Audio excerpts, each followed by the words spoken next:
Everyone knows about the Edward Carson's Ulster Solemn Covenant, but very few people know about the Alternative Ulster Covenant, which was launched after Edward Carson's Covenant and was signed by some 12,000 about Protestants from County Antrim in 1913. So we think it's very important that people know about this, because it's something that's forgotten. Last week there you had the Orange Order and others out commemorating Carson's Covenant and commemorating the UVF and so on, and everything that sprung from that. And a lot of people think, well, this is a great thing, that we're a mature nation now, and we can celebrate everything. But I suppose we want to kind of challenge that in a way, that the idea that, for instance, Carson's Covenant, UVF and so on, is the same as, for instance, 1916, and those who wanted to fight for a pluralist Ireland, an Ireland where Catholics and Protestants and people of no faith could all live together in a free, independent country. We're beginning to hear more and more the two-nation theory out again, the idea that there are two nations in Ireland, the Catholic nation, the Green nation, nationalist nation, and then you have the Protestant nation, the Orange nation, British nation. There's these two nations and they're completely separate. We're beginning to hear that again. And we want to challenge that in a way that there's only one nation in Ireland, the Irish nation. It's not Catholic and it's not Protestant. It's just the Irish people. And to challenge the myth that, for instance, Protestantism is synonymous with unionism, or that Catholicism is synonymous with nationalism. So that's why we're highlighting this in a way, that 12,000 Protestants from County Antrim in 1913 came out and signed a covenant against Carson, against partition, that they said they wanted to live in a home rule Ireland, essentially, and that they felt as Ulster men and women and as Protestants that they had an essential place in Ireland, and they didn't want to be excluded from that. So that's what we wanted to highlight tonight. There's two people who speak here now. Bill O'Brien is the man who did the research into the Alternative Covenant, and he'll speak on the Alternative Covenant. And David Fraser is a Church of Ireland minister from the Diocese of Meath, and he'll speak on, I suppose, identity and the role of Protestantism in Irish history and so on. And then afterwards we'll have any questions or comments and all that. Grant, so Bill will Well, last Saturday was the 100th anniversary of Carson's Covenant, Legal Covenant, which 400,000 people signed, about 210,000 men and the rest women. Women weren't allowed to sign the covenant, they had to sign a declaration.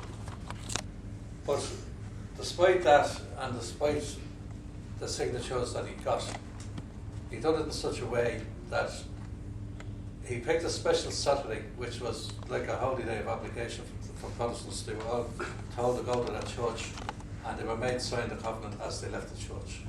And it would be a brave man and a brave woman who didn't sign it. In answer to that, a lot of liberal Protestants, particularly around Ballymoney in County Antrim, and the Trinity Presbyterian Church in Ballymoney, and the Reverend J.B. Armour. Now, Ballymoney is now in the heart of Paisley's constituency, and it's hard to believe that in 1913, J.B. Armour called a meeting in which he asked Sir Roger Casement, Jack White, and Alice Stepford Green to speak and to launch an alternative covenant. 500 people turned up at that meeting in Ballymoney, and that hall wasn't big enough to take the crowd. And they launched the covenant. On the platform, they displayed a banner Ulster for Ireland and Ireland for Ulster. Carson spoke first and said that this meeting, despite the narrow claims and differences of the creed, necessitate the separate Irish men and women in the hostile camps, affirms his belief that joint public service is the best means of promoting patriotism, and calls on the government to pursue a policy to bring all Irish men and women together in the common faith of national effort. This was met with rapturous applause. Then White spoke, and White spoke as proposed. He said it wasn't so much it was the hatefulness of Carson, it was the lovelessness of Carson that he hated. He went on. Ulster men have been sold political trickery, arming and drilling against a perceived enemy, and an enemy they have been led against is no enemy at all. Catholic Ireland, nationalist Ireland, desires not any triumph over Ulster. They seek only friendship and goodwill. Then Alice Stepford Green spoke, and she was the daughter of a Church of Ireland deacon from County Meath. And she was also been married to a Church of Ireland minister who had left the ministry and went into academia. He was a historian, and she herself was a historian, and she wrote pamphlets and booklets on Irish nationalism. She reminded the largely Presbyterian audience that both Irish Presbyterians and Catholics had historically been discriminated against by an Anglican aristocracy, and that both had been bound together in the struggle for political and social rights, and that the future of all Irish Protestants and Catholics lay together and not apart. She touched her audience deeply when she made a reference to the Land League. The Protestant farmers of Ulster owed their present prosperity to the legislation obtained by the Southern Sacrifice. White then proposes Alternative Covenant, which is pretty much in the same language as Carson's Covenant, all to do with God and grace and all this, but wanted a united Ireland and didn't want a separation of Ireland and Britain.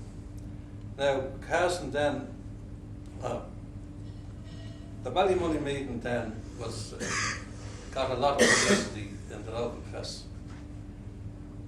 They circulated the covenant and they collected 12,000 signatures. In other parts of County Down and in other parts of Ulster, they also got pockets of support. In Saintfield, in County Down, they had support. Only 6 people out of 1,600 men in Saintfield joined the UVF. So this Carson then came to Dublin and spoke at a meeting in the Mansion House by the Irish National League. It was on that occasion that he met James Connolly, and he spoke with Connolly, and Connolly asked him to form the Citizen Army, and White agreed.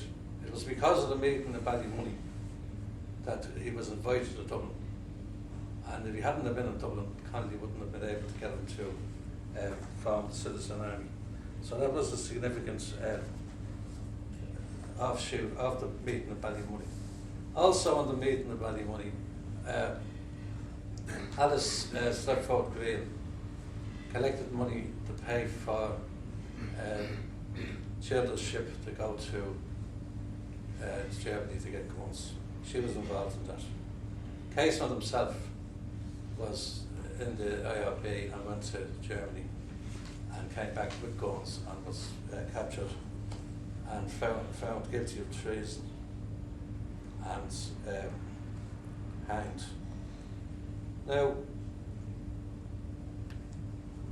I've been at 2 meetings where these people have been boasting of their covenants.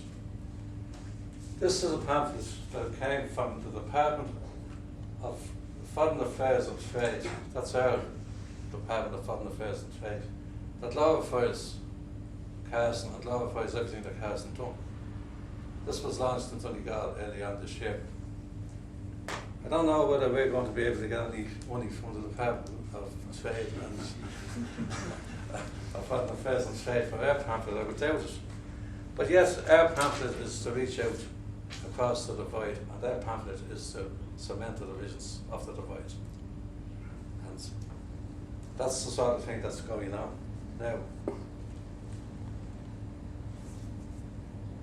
At the meeting in Donegal town, there was a lot of glorification of Carson and Belfort, who was the leader of the British Tory Party, and how wonderful they were in getting 35,000 rifles brought into Ireland, plus 3,500,000 rounds of ammunition. That was one, apparently, for every man, woman and child in Nationalist Ireland. And that's the sort of thing that our Department of Trade and Foreign Affairs and Trade is financing, that sort of nonsense. J.B. Armour was a liberal dissenter. He said he had two hatreds in life. One was he hated the Tory Party, and the other was he hated the Anglican Church. You know?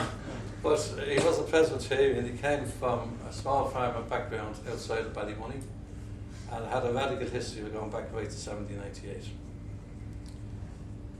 Casement himself, who regarded himself as an Ulsterman even though he was born in Dublin and lived till he was 12, was very, very passionate about Ulster. And he was very concerned that Ulster would be left out of the United Ireland. Well, as we know, we had the War of Independence and we had the Civil War. And the wrong side won the Civil War. Ulster was not only divided, Ireland was not only divided, but Ulster was also divided. There are 9 counties in Ulster, and it's assumed that if Donegal, Cavan and Monaghan had been included in the North, there would have been a nationalist majority. This is simply not a fact. It's incorrect. There still would have been a Protestant majority in Ulster. But you wouldn't have had a 60-40 divide. You would have had a 45-55 divide. And that's why Armour was so determined to fight the division and the division of Ulster. Because in a 9-county Ulster, there would have been a 20% dissident Republican Presbyterian third force that would have been able to hold the balance of power between the two rival forces, between the Nationalist force and the Unionist force. They could have sided with the Unionists if the Catholic ethos was going to be put down on people, no divorce, no contraception, and all that sort of thing. And they could have also sided with the Nationalists in regards to discrimination in jobs and gerrymandering and all the other things that took place. When we had when the country was divided, we went into 2 sectarian states, and they can't be described as anything else. The northern state from the very outset was blatantly sectarian.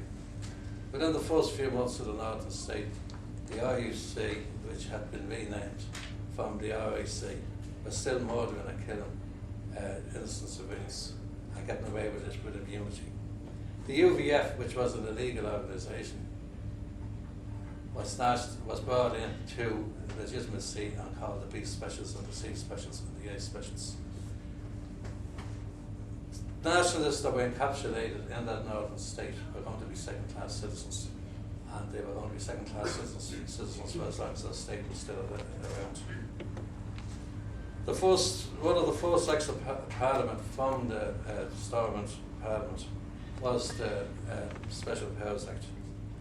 And the Special Powers Act gave unbelievable powers to the Home Secretary. You could be hung, he could have you executed, he could have you flogged, you could lose your property. Any organisation that he wanted to prescribe, social, political, business, anything at all, he could prescribe it. And there was no comeback at all in courts. You had no rights whatsoever in courts. Those, even Fairwood, the Prime Minister of South Africa in 1960, when he was accused of running an apartheid regime and saying it was the most oppressive in the world, said, well, if I had something like the Special Powers Act, you know, I'd be an awful lot handier for me to be able to deal with the people they want to deal with. And he threw it back in the British faces when they were throwing that up. It was sticking out a mile that the state was never going to last. It was the sectarian state in Northern Ireland had to rely on 60% of the population, or present 40% of the population. That's no way to run a state.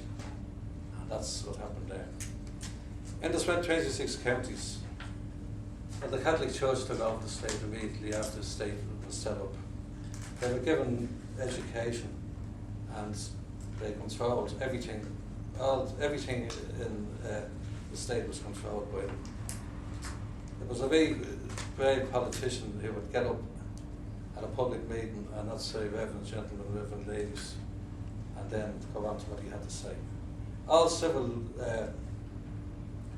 and even sporting events had to have a religious connotation. They used to sing Faith of Our Fathers in Croke Park before the national anthem. There's an irony attached to that because there's those who claim the Faith of Our Fathers is a Protestant hymn and was brought into existence when Bloody Mary, who would have been Henry VIII's daughter, but succeeded in the throne of England to him and then tried to get her own back for all the suffering that her father had put on Catholics. And a Church of England bishop wrote that song, and it was brought in, and the Catholics here claimed it as that. You couldn't, writers and any freedom of expression was not, it had to coincide entirely with Catholic ethos. Brendan Bean was banned. So was Joyce, and so was Beckett. And some of the female writers, like Kate O'Brien and Edna O'Brien, were banned. And why Kate O'Brien was banned was beyond me, because she didn't even write romantic stories. Anything I've ever couldn't find anything. Even the greatest stretch of imagination writing should be banned. And she was banned. And Casey was driven out of Ireland. It was really a horrible existence to live in the Catholic Free State. And it's also justified the Unionists in the North to say that home rule was wrong. So we ended up in a situation like that. Where are we today? We seem to be all over the place. Fortunately, we don't have a war going on anymore, and that was a good thing. But are we making any progress now? It will appear that the forces in the North are digging in again, the Unionist forces. They have seem to have brought a section of the nationalist population, and they are going to be the new Unionists. There's no question to say that or not. Is Biden agree with that? What happens to the Protestant working class? The Protestant working class always had a privilege that they were going to have the skilled jobs. It was their preserve in life. It was passed on from father to son. There was a tradition right down along the line. All those industries are gone. Allen and Wolf is gone. All the engineering jobs are gone. So where are the Protestant working class now? They're left completely on their own. The British have no need for them anymore. So that's why they're looking for new allies. What are we going to do, and how are we going to reach out to these people?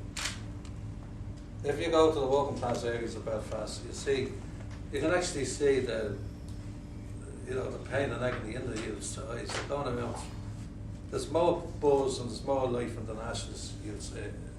These people are completely lost on their own. So you have to give them back some of what they have. They have their own tradition, And there has been pockets within their history where they've actually shown that they have concerns. The biggest trade union demonstration that we ever had on the island of Ireland was the May Day March in Belfast in 1919, when over 100,000 people marched under trade union and socialist banners. That same year, the Independent Labour Party stood in the local elections in Belfast and got 12 out of 60 seats on the council. They went with a banner saying, "Partition will divide the working class." They mightn't have said it from a nationalist perspective, but they said it from a socialist perspective. And that too has been written out of history. Later on, when the head of the Divis Street riots, when there was unity between the Protestant and the Catholic workers over relief, they were getting 8 shillings a week relief per family. After the Divis Street riots, they got 24 shillings a week. It was unity between them. Also, Conley clubs were set up around that time. And the Conley clubs were set up all over Belfast, but particularly in Protestant areas. People like George Gilmore and his brothers, Charlie and Harry, who were Dublin Presbyterians, Dublin Protestants anyway, dissenters. They knew how to speak with them, and they brought them to the situation where they actually 200 people from the Shankill boarded buses and landed in 1934 in Bowdenstown. 2 of those who carried the banners that day were later to go on to fight in Spain, and the 2 of them were Protestants, and the 2 of them died in the Spanish Civil War. So there is a great history there that you can dip into. During the Second World War, when the British decided there was going to be no more sectarianism than that, they got Sean Murray, the General Secretary of the Communist Party, to act as shop stewards convener in the high industries in Belfast, in the engineering industries. Murray was able to keep the peace because there was to be no strikes, everything was to be done by way of arbitration. And there was 15,000 people came from the public, people with engineering skills, to open the shipyards during those years. Murray really built up a socialist movement in Belfast during that time. At the end of World War II, the Communist Party put up 3 candidates in the Solemn elections and got 12,000 votes on the Shankill Road. These people are not the monolithic, narrow-minded unions that you think they are. There's another side to them. We have to dig deep, and we have to look at them, and we have to think. We can't leave them on their own. They're on their own now. We have to find ways to reach out to them and bring them in. We have to do that because we are Irish Republicans ourselves. And Republicanism is something that's higher and above nationalism. And we should remember that. When you look at people like J.B. Armour, J.B. Armour in 1925 retired at the age of 83. And the last time he spoke to the Presbyterian Senate, he said that he was ashamed that he was in a home rule system that even the devil himself couldn't have imagined.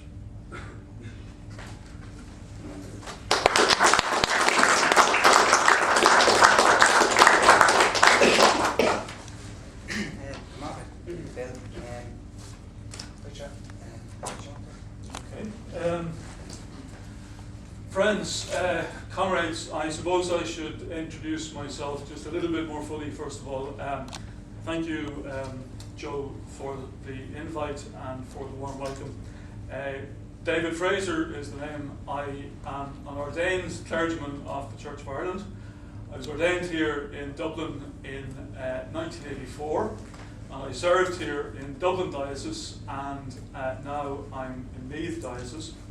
But originally I am from a little bit called Waringstown, which is in the heart of darkness. It's just outside Lurgan, and it's where the Orange Order had its first marches, and so if you want to ask me about that later on, and the mentality and the attitude that I grew up with, I'd be happy to explain it to you.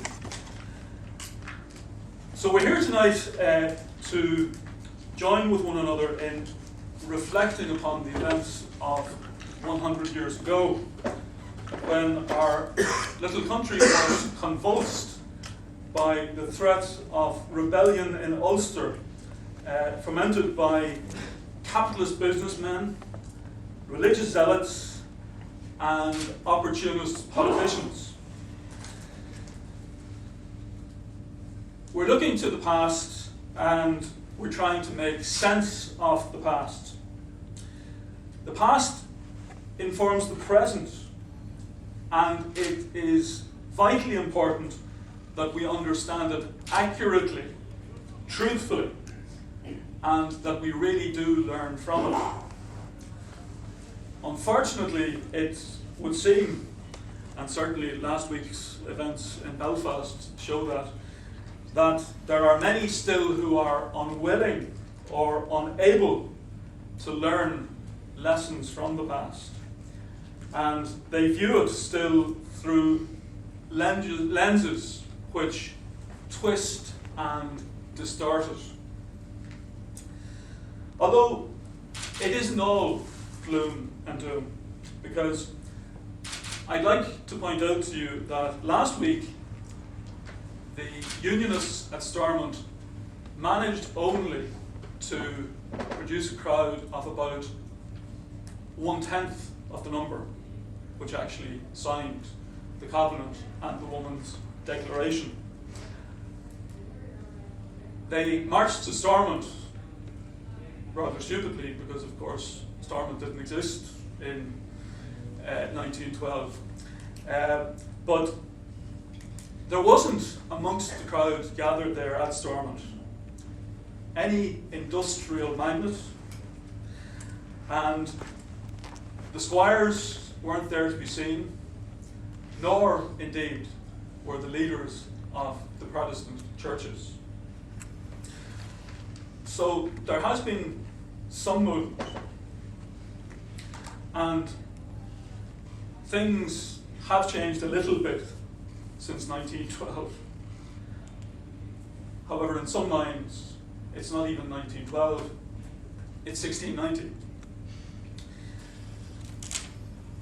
I've come to you tonight, and I'm standing here before you as someone who is an Irishman, as someone who is an Ulsterman, and as someone who is a Protestant. And I speak to you as someone who finds absolutely no contradiction in affirming that I am an Irishman, that I am an Ulsterman, and that I am a Protestant. I'm speaking to you as someone who believes that it was a terrible, terrible mistake to separate 6 counties of Ulster from the rest of the Irish political nation.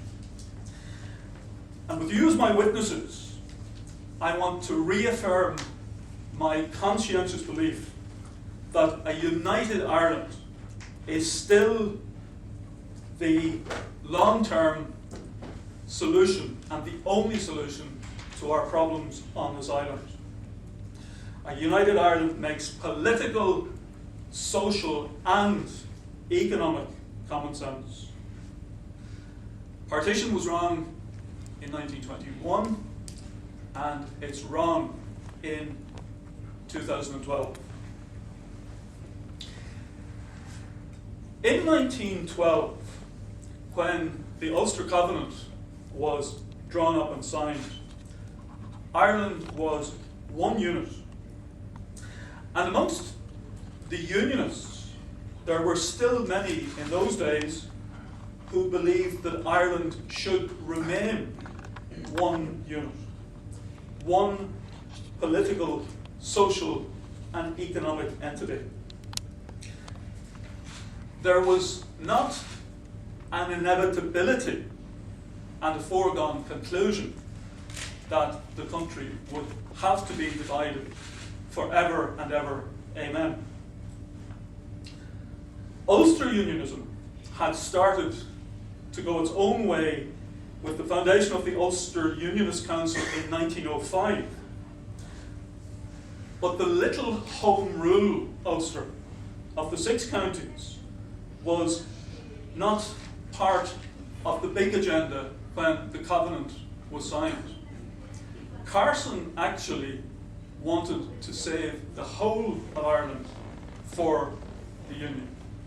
And to a certain extent, there was bluff going on his part. But once you start a ball rolling, it gathers momentum, and if you've kicked it hard enough, and Carson did kick it very hard down the field. Let's look for a moment at what the Covenant says. The Ulster Covenant that Bill showed us here. I'll just quote from the first few lines. Being convinced in our consciences that Home Rule would be disastrous to the material well-being of Ulster, as well as the whole of Ireland, subversive of our civil and religious freedom, destructive of our citizenship, and perilous to the unity of the Empire, we whose names are underwritten, men of Ulster, loyal subjects of His Gracious Majesty King George V, humbly relying on the God whom our fathers in days of stress and trial confidently trusted, do hereby pledge ourselves in solemn covenant. They were still thinking of the whole of Ireland at that time. Most of the men and women in the Unionist community have become blinded by Orange prejudice and 90 years of narrow-minded conditioning. And today, they sadly don't think of the interests of Ireland as a whole. But whether they like it or not, the 6 counties are a part of Ireland. The 6 counties don't make any sense apart from the rest of Ireland. Their past is a part of Ireland, and their present is connected with Ireland. Those who think that they can behave as if the rest of Ireland didn't exist are dangerous fools. One of the most worrying developments of recent times, I believe, is the emergence from amongst those fools of the Ulster Scots identity. Now, I've told you I came originally from Waringstown, outside Lurgan. And I grew up in a unionist environment. I never heard, as a child, through into my adolescence, I never heard of this Ulster Scots nonsense. I have a name which is quintessentially associated, it's quintessentially Scottish, associated with Scotland. But within my family there was no folk memory of that. And the area that I was growing up in, Waringstown, was in fact an area of English plantation. North Armagh, Fermanagh also would have been an English plantation.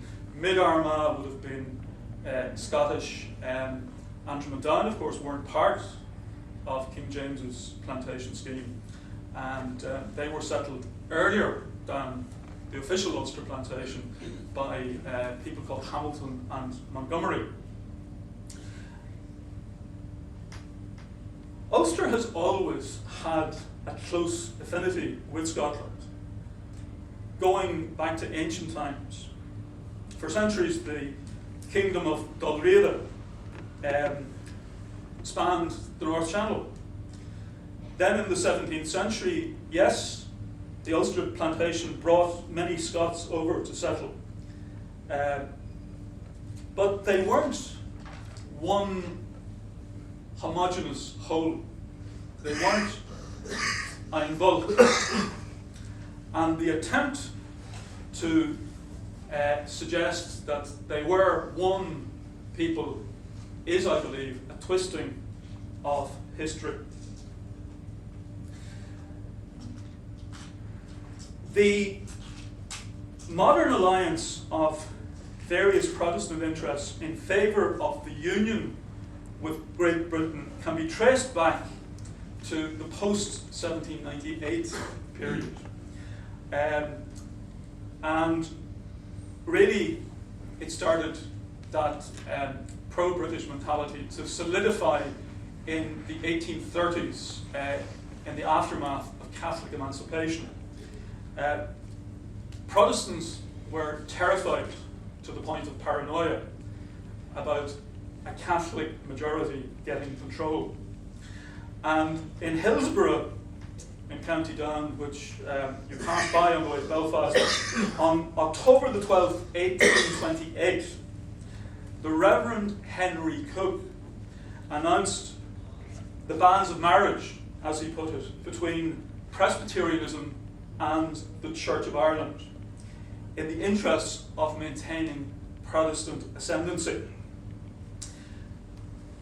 Now, throughout the 19th century, the Roman Catholics of Ireland gained, rightfully, their political rights. And as the Protestant establishment retreated, fears grew amongst the Protestants that a Roman Catholic ascendancy might one day replace the Protestant one. They were terrified that the shoe would be on the other foot. And their paranoia levels went up to fever pitch after the disestablishment of the Church of Ireland in 1871. And then the Home Rule movement really started to take off. And after the fall of Parnell, the priests moved in on it big time. And Irishness started to become very much enmeshed and associated with Roman Catholicism. So Protestants were convinced in 1912 that Home Rule would mean Rome rule. And unfortunately, there were things that happened that fed into that fear. And one of the most important episodes in our history, I have to mention to you, is the McCann case, and it formed the background to the signing of the Ulster Covenant and its alternative in Ballymoney. The McCann case was about the Ne Temere decree of the Roman Catholic Church, which instructed the members of that denomination that they were to do everything possible in their power to ensure that their children were brought up as Roman Catholics. It also declared as null and void any marriages between a Roman Catholic and a Protestant which had been conducted before Protestant ministers. In Belfast, a young girl called Alice had married a man called Alex McCann, and she had done so in front of the Reverend William Corky of Townsend Street Presbyterian Church, which is between the Shankill and the Falls. In 1910, Alex McCann left his wife and removed his children from the family home. Effectively, he kidnapped them. And Alice never ever saw her children again. The effect of that case was absolutely cataclysmic. The body of liberal Protestants, which had been prepared to consider the case for Home Rule,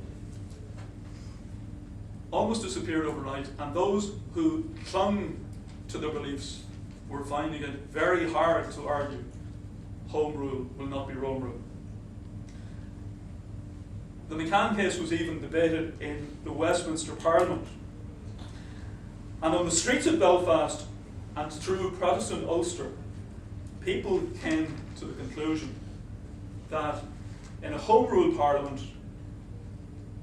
the influence of the Roman Catholic Church would be just so immense that Protestants wouldn't get a look in. Bill has told us very eloquently that when a form of independence came to the 26 counties in 1922, the fears of many Protestants were realised. Roman Catholicism inevitably exercised a huge influence in a society which was so overwhelmingly made up of people who were members of the Roman Catholic Church.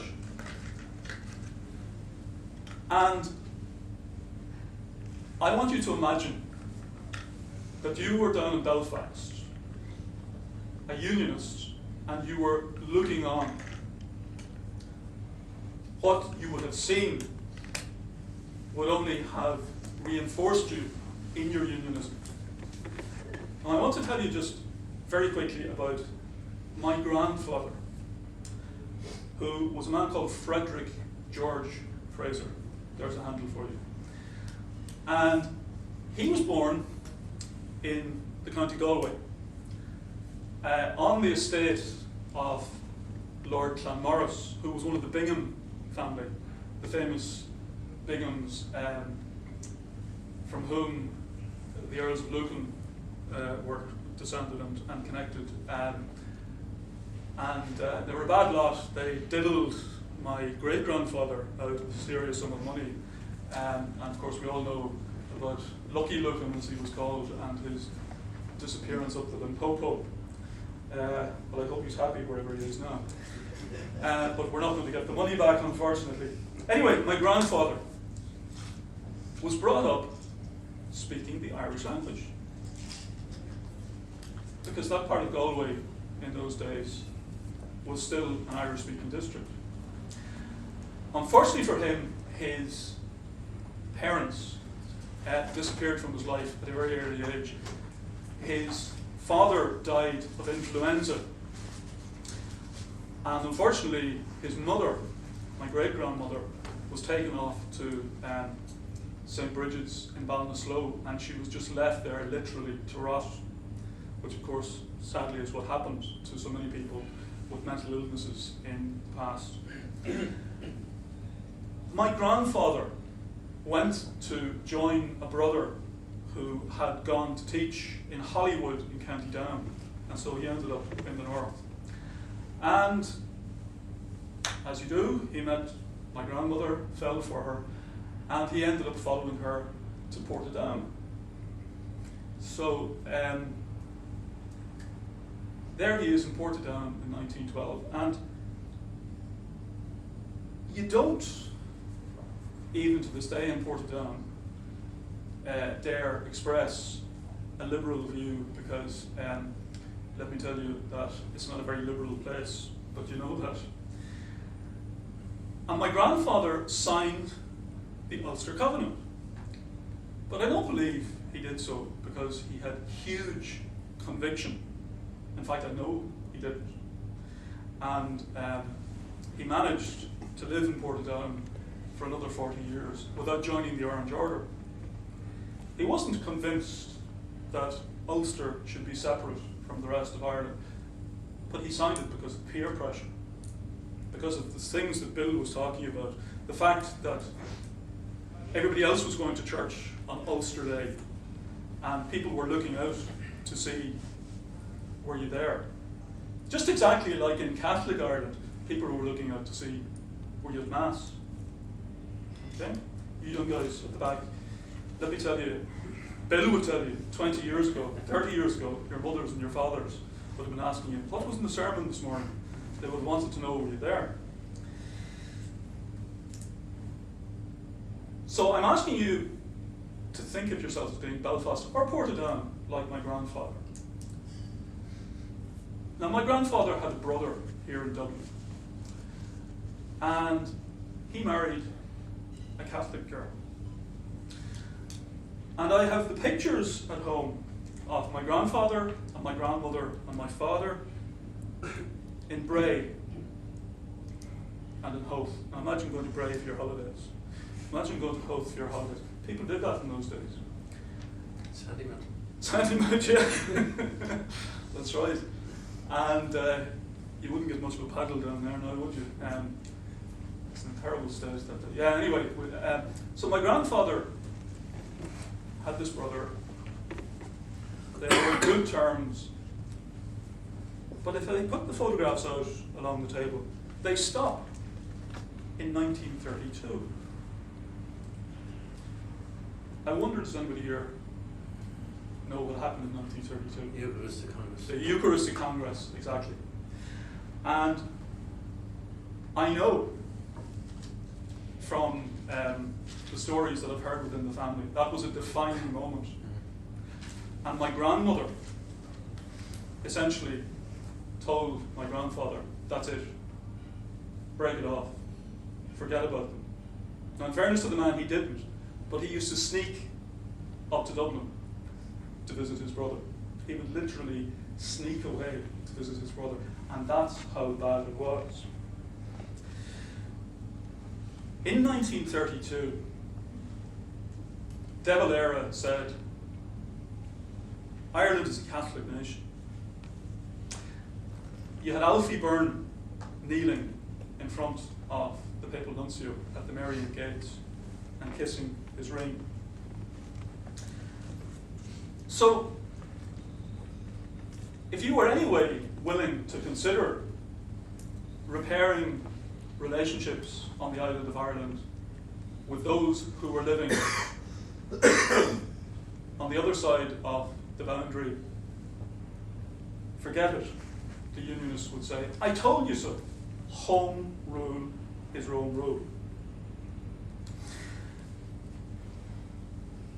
Now, there is still, let me tell you, sadly, a big problem facing any Protestant who wants to argue for a united Ireland, because the past will be dredged up.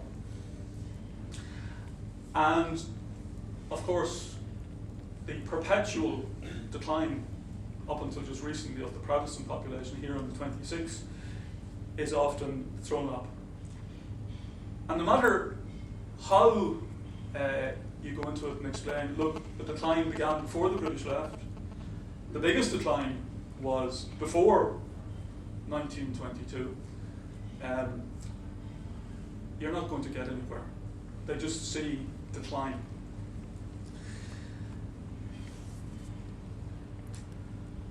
The bigotry, the intolerance, the willful misunderstanding is very deeply embedded. And I think recent events in Belfast have again shown that. Any right-minded person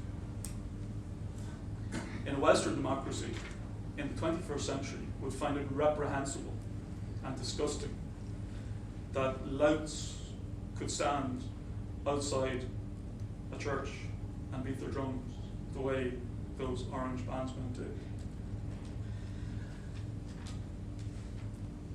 Now, I would love to stand here in front of you tonight and to say religion isn't really part of the problem. And there are churchmen who will tell you that. They'll try to fool themselves and fool you into thinking, well, you know, these people don't really read the Bibles, say their prayers. That much may be true, but religion is deeply enmeshed in the problem. And the churches are still part of the problem rather than part of the solution. And my own Church of Ireland is a case in point. Now, I deeply love the Church of Ireland, warts and all. But it's because I love it that I'm able to criticise it. And criticise it I will, because the ghost of political establishment has not been laid to rest by the Church of Ireland. It still acts in some ways as if it was the state church.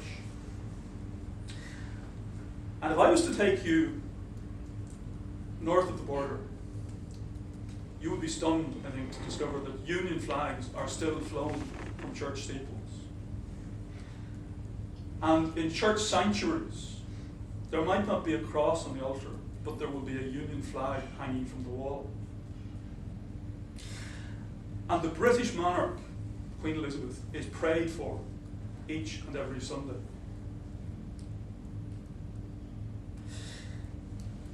The Church of Ireland would argue that it is not a unionist institution. But the view from the pew for anybody who does not have a unionist political outlook, and someone who is not a monarchist, is not very pleasant. There is still a very unhealthy mix of politics and religion, and too many people are still sipping the cocktail of religious bigotry. I'm a person who believes in religious faith, but I do not believe that my faith should determine my political worldview. I'm a Protestant, but my Protestantism is not anti-Roman Catholic, and it is not attached to any particular political viewpoint. I believe that religion and politics need to be prized apart if we're ever to have any progress towards true reconciliation and long-term peace on this island. Now, I've said to you, it's difficult to be a Protestant in the Six Counties and to be anything other than a unionist.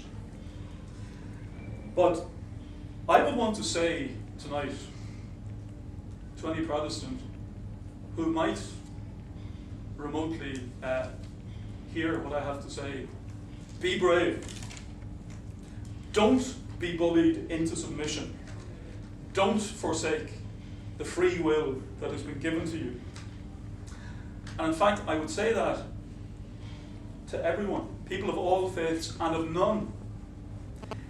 Never surrender the liberty to think for yourself and to speak your mind. And there are so many forces out there at the moment who would love to close down certain groups and certain people who don't want to hear what they have to say. And it's very hard, as we know, to get the message out. But don't be disheartened. Keep speaking out. Keep speaking the truth as you see it.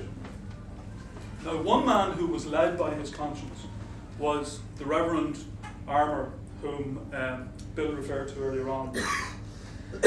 And we're celebrating the fact that along with Roger Casement and Jack White, he was able to put together an alternative Ulster Covenant. Armour was a man who was well known in his own day, but tragically his name is rarely mentioned today. And I think it's very important that we raise awareness about him once more, and that's why I pay tribute to you, Bill and Joe, for having brought this to the attention of the world, this alternative covenant and the Reverend Armour. As Bill pointed out to you, Armour was a Presbyterian, and he was a native of Lisboy near Ballymoney in County Antrim. Born on the 20th of January 1841. And he lived through some really momentous times in our national history. He witnessed the death of Protestant ascendancy. an ascendancy which had treated his own Presbyterian people as second-class citizens, and which even disadvantaged many members of the Church of Ireland, the ordinary working class members of the Church of Ireland. And of course, as you know, the Roman Catholic people were outside the system altogether. In the General Assembly of the Presbyterian Church, which is its annual parliament, Armour often rose to speak, and amongst the topics which he addressed were the tenant rights of the small farmers and the ongoing disadvantages of the Presbyterian people in relation to politics and state employment. And I think it's staggering to note that as late as 1884, in the province of Ulster, a parliamentary return showed that 73% of the magistrates were members of the Church of Ireland, and only 14% were Presbyterian and 8.5% were Catholic. Now, some people might imagine that a religious assembly, such as the one that Armour was addressing, would be a place where speakers might be listened to politely, just like you're listening very politely to me now and not fidgeting and wondering when the hell is he going to stop. But you'd be wrong if you thought the General Assembly of the Presbyterian Church was like that. Armour had to constantly put up with hissing and booing and name-calling by his conservative opponents. And of course people will say to you, sticks and stones may break my bones, but words will never hurt me. But words do hurt. And considering the hostility he faced, he could have been forgiven, I think, for withdrawing from controversy for a quiet life, especially as he got over the hump and started to get towards retirement. But thankfully, he had the strength of character to continue speaking up and speaking out. And I believe he's an example to all of us in that. Although he was initially opposed to Home Rule, he came around to supporting it, and in the General Assembly, he spoke out strongly against Carsonism. At the 1913 General Assembly, he pointed out that Carsonism was destroying liberty of thought and action amongst the Protestant people. And he said, if you deny the right of private judgment and of free speech, how much do you have of Protestantism worth keeping? Nothing at all. We've heard about the meeting which Armour facilitated in Ballymoney on the 24th of October 1913, and of how on that night the banner was put up saying Ulster for Ireland and Ireland for us, and also another, and Ireland for us, isn't that right? Ulster for Ireland and Ireland for us. Ireland for Ulster. And Ireland for Ulster. Yeah. And no provisional or provincial government for Ulster was another thing said. Now, I just want quickly, before I come to a conclusion, to look at the document which is called the Alternative Ulster Covenant. And I want to compare it to this. Now, one of its weaknesses, I think, was the fact that it tried to imitate this. And lovely, thanks, Bill. Wasn't it who? Well, it was somebody who said a camel is a horse designed by a committee. And I think you can see here the fact that this was not written just by one, but by 2 or 3 hands. He starts off, they start off rather saying, being convinced in our conscience that Home Rule will not be disastrous to the national well-being of Ulster. Now, Ulster isn't a nation. They go on to say that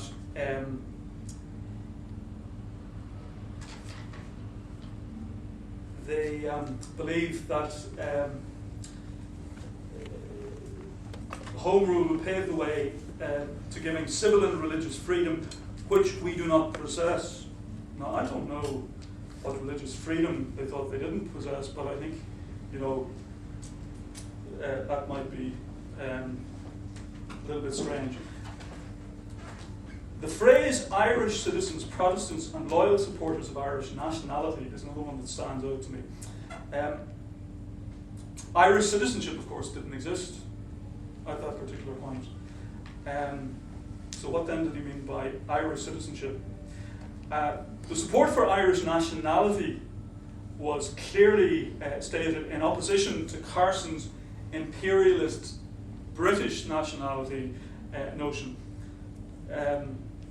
But I think there was a little bit of romantic dreaming going on here, and I think maybe Alice Stopford Green was guilty of that. The nation. I think as we go forward, one of the things that we're going to have to define and get put down is the question of what is the nation? Who are the members of the nation? Today, Ulster Protestants mostly think of themselves as British and not Irish. That goes back, as I say, to the fact that Irish nationalism was so closely enmeshed in the past with the Roman Catholic tradition. We, in the Republican tradition, consider the nation to be a civic nation, a pluralist nation, and one which doesn't give preference to any one tradition. I think it's important that we spell that out and that we keep spelling that out as we speak to the Protestant people of the North.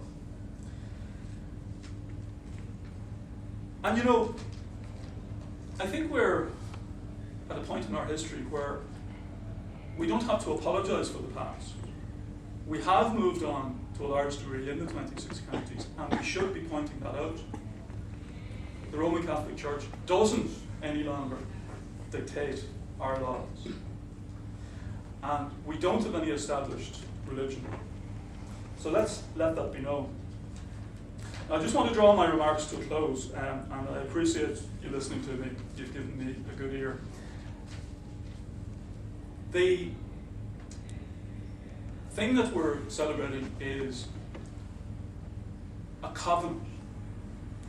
Now, the idea of covenant is religious in origin. And when Carson, and it would have been on the mind then of Armour and White and Casement, when they drew up their covenant, they gave God plenty of space. Even the Alternative Covenant gave God plenty of room. The Scots in the 16th and 17th centuries drew up national covenants which expressed their determination not to be held under the thumb by any monarch, that they were a free people who were not going to be treated as serfs and slaves. But the covenant idea, as I say, is religious, and it goes back into the Bible. The Old Testament is the record of the Old Covenant between God and man. And it talks about the covenant between God and the people of Israel. Now, I'd love to talk to you about this, but I am bringing my remarks to a close. I could talk to you all night. One of the fascinating things in the North, in the area that I grew up in, is the Protestants are actually consider themselves as Israel of old. Really. You've heard of the Royal Black Institution. They're the fellows that had the parade there where the odds beat the drums outside the church. The Royal Black Institution actually has banners which say on each, encamped at Waringstown, encamped at Kilmore, encamped at Portadown.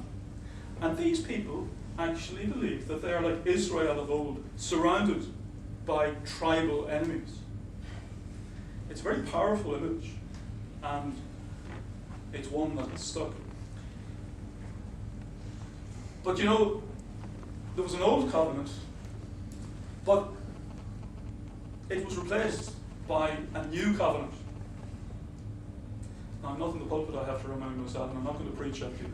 But the new covenant was instituted by Jesus through his life, his death, his resurrection, his ascension.